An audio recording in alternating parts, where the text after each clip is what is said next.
Halo anak-anak kelas 6, apa kabar hari ini? Semoga kalian ada dalam kondisi yang baik-baik saja ya. Hari ini kita akan mempelajari materi pada tema 1, subtema 1, dan pembelajaran 1. Nah, sebelum kita lanjut ke materi yang akan kita bahas, kalian akan Bapak perlihatkan mengenai tujuan pembelajaran hari ini. Nah, ini adalah tujuan pembelajaran yang akan kita capai. Yang pertama, siswa mampu menemukan ide pokok dan informasi penting serta menyajikannya dalam bentuk diagram. Yang kedua, siswa mampu mengembangkan dengan menggunakan bahasanya sendiri secara rinci menjadi sebuah tulisan. Yang ketiga, siswa dapat mengidentifikasi perkembangbiakan generatif melalui gambar yang dibuatnya. 4. Siswa dapat melaporkan perkembangbiakan generatif melalui tabel dan manfaatnya dengan benar. Yang kelima, siswa mampu menyebutkan kehidupan sosial budaya dari 2 negara ASEAN. Yang keenam adalah mampu menuliskan laporan tentang perbedaan sosial budaya dari 2 negara terkait kondisi geografisnya dengan benar. Nah, apakah manfaat bagi tumbuhan? Dalam gambar ini, kita dapat lihat bahwa manusia dapat memanfaatkan tumbuhan. Jadi, tumbuhan itu adalah sumber kehidupan bagi manusia. Nah, coba ada tidak manfaat lain yang lainnya? Nah, di sini Bapak akan menjelaskannya kepada kalian. Ini manfaat tumbuhan bagi manusia. Yang pertama sebagai sumber energi, 2 sebagai sumber vitamin untuk kesehatan, 3 sebagai sumber oksigen untuk bernapas, keempat sebagai pengikat air tanah, dan kelima adalah sebagai penduduk dan memperindah kehidupan yang ada di bumi. Nah, mungkin ada juga manfaat-manfaat lain. Nanti kalian bisa temukan sendiri ya. Nah, di sini pada halaman selanjutnya kita akan mempelajari tentang perkembangbiakan pada tumbuhan. Nah, kita baca teks tentang bagaimana jagung berkembang biak. Nah, jagung merupakan salah satu tanaman yang dijadikan bahan makanan pokok di berbagai negara, salah satunya adalah di Indonesia. Nah, penduduk Pulau Madura menjadikan jagung sebagai makanan pokoknya. Jagung merupakan salah satu tanaman penghasil karbohidrat yang sangat diperlukan oleh tubuh. Nah, jadi di dalam materi ini kalian bisa membaca terlebih dahulu mengenai teks perkembangan jagung. Nah, kita bisa lihat bahwa bunga jagung ini mempunyai helai-helai rambut. Nah, pada helai-helai rambut ini terdapat tepung sari ya. Nah, tepung saru ini jika jatuh ke kepala putik, maka akan terjadilah proses penyerbukan atau pembuahan. Setelah terjadi proses pembuahan, maka bunga tersebut akan terus berkembang menjadi jagung. Nah, agar kalian lebih memahami tentang bagaimana proses penyerbukan, nah di sini Bapak akan menjelaskannya untuk kalian. Nah, di sini sebelumnya kalian harus mengisi dulu tentang ide pokok dan informasi penting dalam teks yang berjudul Bagaimana Jagung Berkembang Biak. Mulai dari paragraf 1, paragraf 2, 3, 4, dan 5.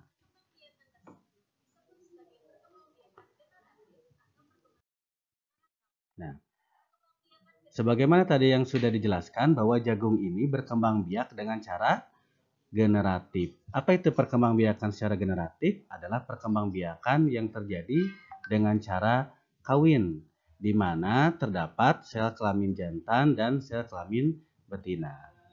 Nah, banyak sekali tumbuhan lain yang berkembang biak dengan cara generatif seperti pepaya, lalu mangga, durian, dan lain-lain. Nah, kalian nanti bisa mencari di lingkungan sekitar bunga yang dapat kalian amati sesuai dengan bagian-bagian bunga yang ada di tampilan ini atau di buku tema kalian. Nah, sekarang Bapak akan menjelaskan tadi ya mengenai penyerbukan. Nah, ini adalah penyerbukan pada tumbuhan. Ada 4 macam penyerbukan. Ada penyerbukan sendiri, penyerbukan tetangga, penyerbukan silang, dan penyerbukan bastar. Apa itu penyerbukan sendiri? Nah, penyerbukan sendiri atau autogami adalah penyerbukan di mana serbuk sari tersebut jatuh ke kepala putik pada bunga itu sendiri. Artinya, serbuk sari yang jatuh ke kepala putik pada bunga itu sendiri, penyerbukan ini secara tidak umum tidak menghasilkan keturunan yang bervariasi. Ciri-ciri penyerbukan sendiri, bunganya termasuk bunga sempurna yang memiliki kelamin jantan dan kelamin betina. Apa contohnya? Seperti mangga, jambu, bunga turi, bunga sepatu, rambutan, bunga telang, dan lain-lain.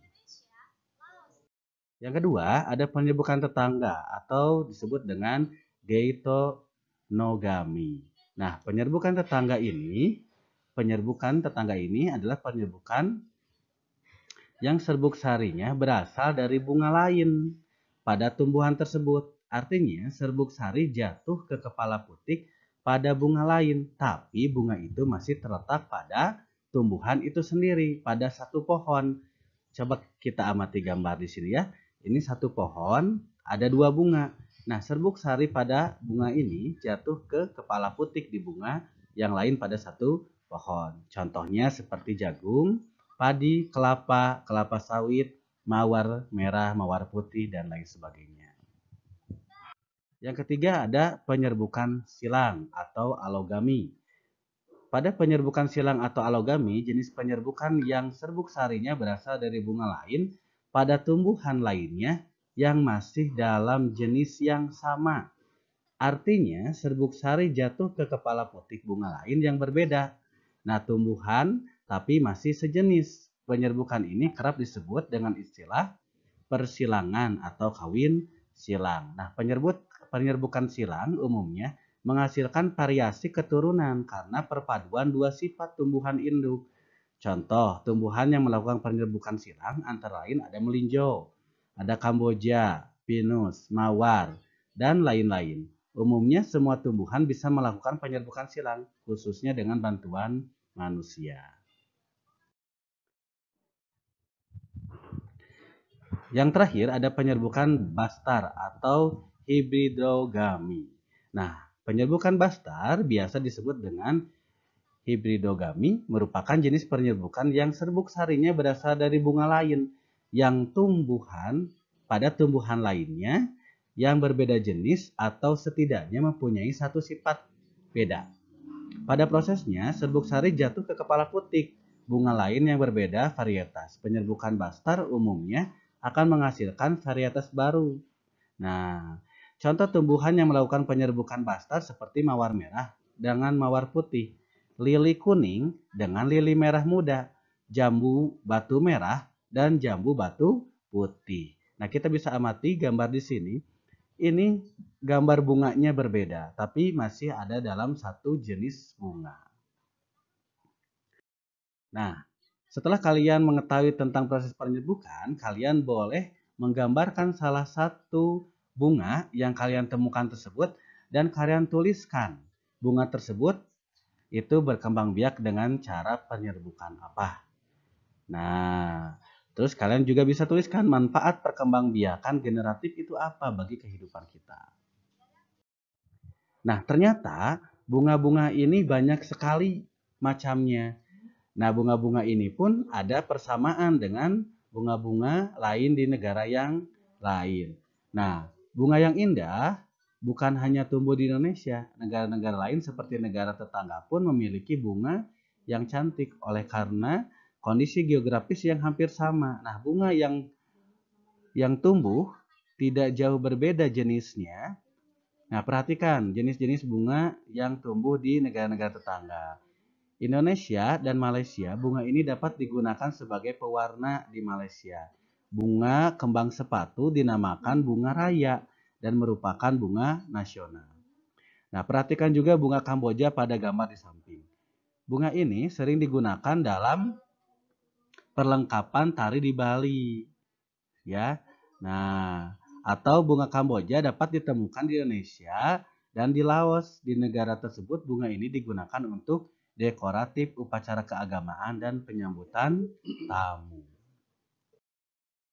Nah, Malaysia, Laos, dan Indonesia hidup berdampingan, merupakan meskipun berbeda negara, namun ketiganya memiliki persamaan dalam kehidupan sosial dan budaya. Masih banyak negara lain yang memiliki kesamaan. Oleh sebab itu, mereka menggabungkan diri dalam satu organisasi yang sama, yaitu dalam ASEAN. Nah, ASEAN terdiri dari 10 negara. Kita bisa lihat di sini ada Myanmar, Thailand, Kamboja, Singapura, Indonesia, Malaysia, Vietnam, Laos, Filipina, dan Brunei Darussalam. Nah, kita dapat baca bacaan di bawah ini ya. Jadi untuk menambah wawasan tentang negara-negara ASEAN, bacalah informasi berikut dengan seksama. Jadi ASEAN menjawab kebutuhan hidup bertetangga. Kamu pasti pernah merasakan nyamannya hidup bertetangga kan? Nah, hal ini terasa saat semua keluarga saling mendukung, saling membantu, dan bekerja sama. Nah, kenyamanan dalam bertetangga perlu diwujudkan karena tiap keluarga memiliki kepentingan yang sama. Nah, kalian bisa baca tentang bacaan ini.